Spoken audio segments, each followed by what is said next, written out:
Qu'est-ce qui a amené la création de ces peluches? Ce que l'a mené à la création de ces peluches en particulier, c'est que, comme beaucoup de monde, on a eu des petits-enfants, on a des petits-enfants, et quand Zot est né, on avait des tas de choses, on pouvait choisir des tas de choses à la façon, mais rien, strictement rien de ce qui concerne Zot pays, la Réunion. Rien qui rattache à Zot, à ce pays-là.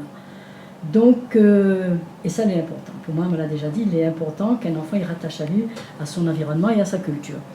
Donc, on m'a dit, elle est peut-être tout bête, tout simple, mais une peluche qui rattache à lui à son milieu environnemental et à sa culture, son patrimoine culturel. En l'occurrence, c'était les espèces en grand danger de disparition et les comptines de la Réunion, que j'ai complètement oublié. On m'a dit, ça, c'est peut-être quelque chose à faire pour nos enfants, à transmettre. Voilà, c'est ça. Comment les enfants accueillent ces peluches qui ressemblent aux animaux de la Réunion? Voilà, les enfants, ils reçoivent cette peluche quand votre mamie, ou votre papy, ou votre maman, papa l'a acheté. Il devient presque, il devient un objet transitionnel, mais il peut dire, c'est-à-dire quelque chose, on en a tout le temps avec Zot. Et d'ailleurs, on a des retours de maman et de petits-enfants qui vivent aussi à l'extérieur, par exemple au Canada ou en Suisse, qui envoient moi des photos avec cette petite peluche. Et le petit maman, il serre ça contre son cœur, il appuie dessus, il fait jouer, il fait chanter, il chante avec Dodo la Minette, Jean-Baptiste la partie la pêche. Et ça, pour moi, c'est le plus gagnant. C'était ce que m'y voulait, c'était ce que m'attendait. Indijou, la transmission des traditions, de la culture, ce que la Réunion a été et est aujourd'hui, ces peluches-là en tout cas, ça doit être une passerelle vers ça? Oui, mais je pense que déjà tout petit, bébé, mais je pense que l'enfant, on me disait tout à l'heure, l'enfant a besoin de ce lien-là. Il a besoin, comment dire, nous avons besoin de ce tracé qui met à nous dans notre, il dit mais pas ça, notre domonité. C'est-à-dire, nous avons besoin de choses à nous, qui permettent à nous d'être nous-mêmes. Et si nous n'avons pas ça, eh ben nous les quand même un peu perdus, nous les un peu, comment dire, dans notre personne, dans notre évolution de nous personnellement. Nous n'osons pas cause créole, nous n'osons pas chanter nos petits comptines pour marmaille, nous ne connaissons pas notre histoire, nous ne connaissons pas notre pays. Donc, depuis tout petit, nous avons besoin de ça. C'est un élément de la transmission transgénérationnelle, parce que nos grands-parents ont eu leurs peluches, ont eu ces animaux-là. Aujourd'hui, ce sont les enfants. Non, nos grands-parents n'avaient pas, nos grands-parents n'avaient pas ces peluches-là, n'avaient pas ça. Mais il est vrai que nous avions des petites choses que l'été à nous, hein, le petit boîte de sardines avec le petit rubis, les affaires comme ça que nous traînent, que nous fabriquons. Et tout ça, il nourrit l'imaginaire. Même si ce n'était pas des choses de luxe, quand nous t'ai fait ça, nous, quand nous étions petits, c'était quelque chose que nous créions. Nous avions déjà cette possibilité de créer quelque chose, un jouet qui était à nous.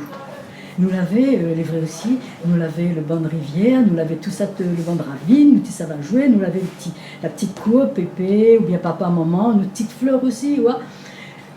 Tout ça, il fait que quand même, il pense qu'aujourd'hui, de ma génération, nous peut transmettre ces valeurs-là, ces choses-là que les à nous et qui fait à nous. Parce que moi, je me sens moins bien, moi.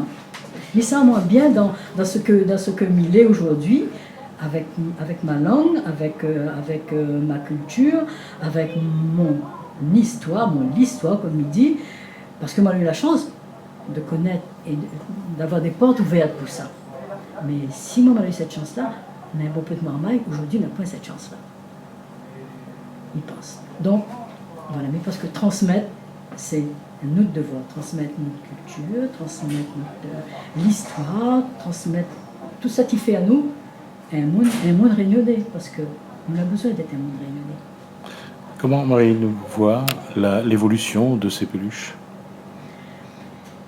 M'y voir l'évolution de ces peluches, moi m'y aimerais que, comme on a un bon peu de monde, il dit à moi, quand il prend une peluche avec moi, qui soit un papa, il dit, ça a une affaire, les à nous, ça c'est une valeur sûre. Quand le monde dit à moi, madame, ça c'est une valeur sûre pour notre pays, la touche à moi.